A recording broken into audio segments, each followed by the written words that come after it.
कसं काय मंडळी हाय का बरं? ह्याच प्रश्नाने मी तुमची सुरुवात करते आणि व्हिडिओची सुद्धा सुरुवात करते, पण आज हा प्रश्न विचारूच वाटना झालाय कारण का मीच बरी नाही. जाऊ दे, व्हिडिओची सुरुवात हे स्वामींच्या आशीर्वादाने घेऊया.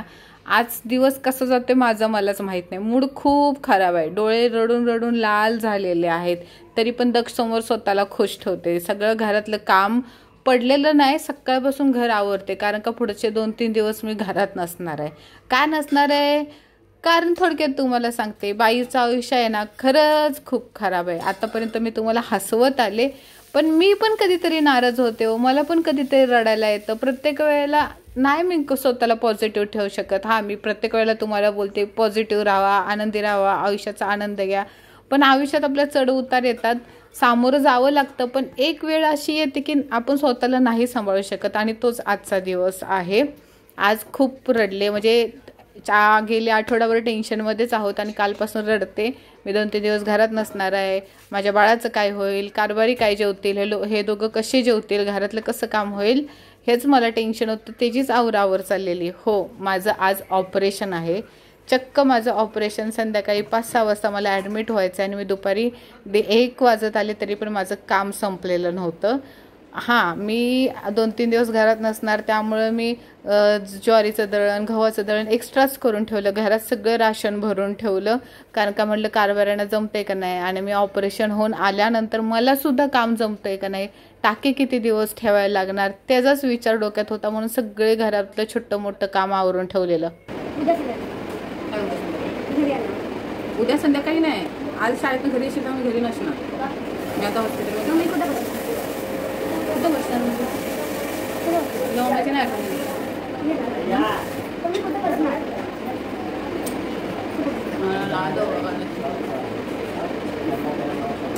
बाळा माझं अजून लहान आहे हो, पण समजूतदार आहे. त्याला सगळं समजवलं. बाळा मी 2-3 दिवस हॉस्पिटलमध्ये असणार, डॅडाला दमू नको, स्वतःचं काम करायला शिक, सगळं त्याचं आवरलं.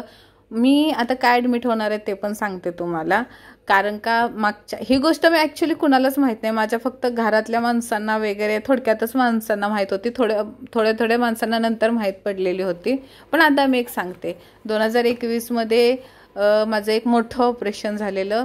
माझ्या ब्रेस्टमध्ये ट्यूमर होता. थोडक्यात वाचलं, नाहीतर माझी ब्रेस्ट काढावी लागली असती, समजू शकता तुम्ही. तेव्हाला माझं खूप म्हणजे खूपच मोठं ऑपरेशन झालेलं. अगदी कमरेतून इंजेक्शन, ते आपल्या छातीमध्ये इंजेक्शन, पाणी काढणे, रक्त चेक करणे, सर्व झालेलं. आणि ते वेळेला खूप मोठ्या डिप्रेशनमध्ये गेलेली. आणि तुम्ही सगळे विचारतात ना, नीलम तू खूप भारी आयुष्याचा एन्जॉय करते, खूप छान म्हणजे आयुष्य जगतेस वगैरे. हेच ते कारण आहे. कधी माणूस निघून जाईल ना ते सांगू शकत नाही. आणि मला त्यावेळेला वाटलं की हा क्षण माझा शेवटचा क्षण आहे. अगदी त्या ऑपरेशनच्या वेळेला माझे कारभारी माझ्या रात्रीची मी जाग आली अचानक तर माझ्या पायाजवळ रडत बसलेले. म्हणजे एवढं बेकार त्यावेळेला हालत झालेली आमची. म्हणून माझं ठरलेलं होतं की आयुष्याचा आनंद पूर्ण घ्यायचा. टेन्शन तर खूप आहे, पण मन आतनं कठोर झालंय. धड रडायला पण येईना झालंय. हो, माझं मन कठोर झालंय, धड रडायला पण येईना झालंय. दक्षला आता मी शाळेत घालवला. आता तो घरी येईल तेव्हा मी संध्याकाळी नसेन. 2 तासानं ऑपरेशन आहे माझं, 2 तासानं. आणि मी घरात कपडे धुणे, भांडी करते, दळण करायचंय अजून मला. टेन्शन ह्या गोष्टीच नाही की माझं ऑपरेशन आहे. टेन्शन मला ह्या गोष्टीच आहे की मी माझ्या मुलापासून 2 दिवस घरातून लांब, आणि त्या हॉस्पिटलमध्ये. हॉस्पिटल मला अजिबात आवडत नाही, लहानपणापासून. तसं तर कोणालाच नाही आवडत, पण मी माझ्या मम्मीला हॉस्पिटलमध्ये बघितले ना, त्यामुळे नको वाटतं हॉस्पिटल. 2 तास राहिले, 2 तास. अजून मला दळण करायचं आहे आणि त्याच्यानंतर मी ऑपरेशनला जाणार, दवाखान्यात जाणार. बायकांच्या जात किती बेकार ना. बाई, तुला कामाला जायचंय तर घरात जेवण करून जा. आजारी पडल्यावर पण सुख नाही. आजारी पडणार आहेस, घरातल्या धुणं भांडीला आधी पुसून जा, दळण करून जा, पुढच्या 4-5 दिवसाची सोय कर. संध्याकाळचं पण जेवण बनवून ठेवलंय. आयुष्यात 3रं ऑपरेशन आहे. हा, पहिली डिलिव्हरी तेव्हा पण चिरफाड. दुसरं 3 वर्षापूर्वी झालं. इथून इथे कापलंय, एवढं मोठं ऑपरेशन, 10-12 टाके. आता परत इथे कापणार. किती टाके पडतील माहित नाही. रडायला तर खूप येते, पण डोळ्यात अश्रू नाही येत. तरी पण खुश राहायचं, पॉझिटिव्ह राहायचं. देवाला एकच म्हणणं आहे, देवा पुढचा जन्म तेवढा बाईचा नको मला दे. मी तर म्हणते देवा मला पुढचा जन्मच नको, मला मनुष्य जातीत जन्मालाच घालू नको. बास, थकले मी, बास, मला जन्मच नको. हसायचं. आता मी जास्त बोलणार नाही तर मी रडेन आता. आणि मला रडायचं नाही, मी स्ट्रॉंग आहे. मला माझ्या मुलासाठी स्ट्रॉंग राहायचं आहे.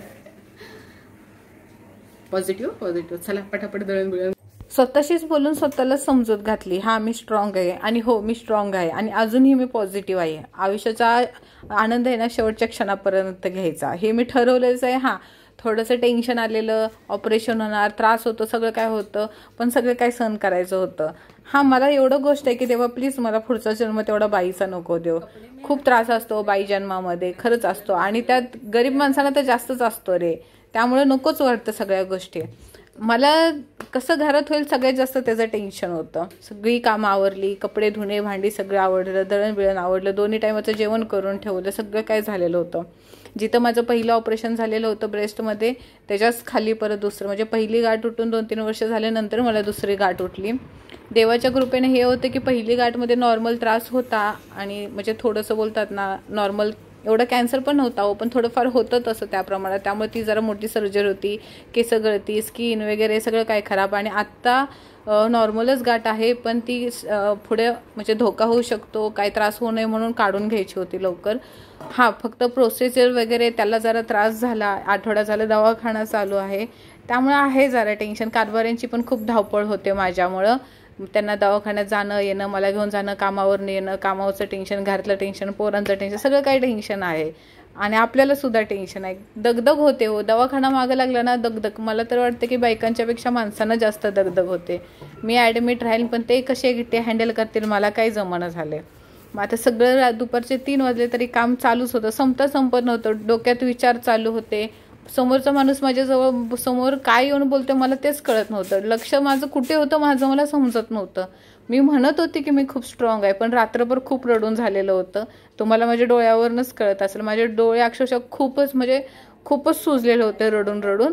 पण सकाळपासून सांभाळलं, दक्षसाठी सांभाळलं, म्हणजे माझ्या बाळासाठी. कारण का तो तरी पण मी सकाळी उठली तेव्हा तो बोलतच होता, मी तू का रडली. आता त्याला काय सांगू का रडली, त्याला पण आता समजते. जेव्हा पहिलं ऑपरेशन झालं तेव्हा तो छोटा होता, एवढं काही कळत नव्हतं. आता त्याला कळायला लागले.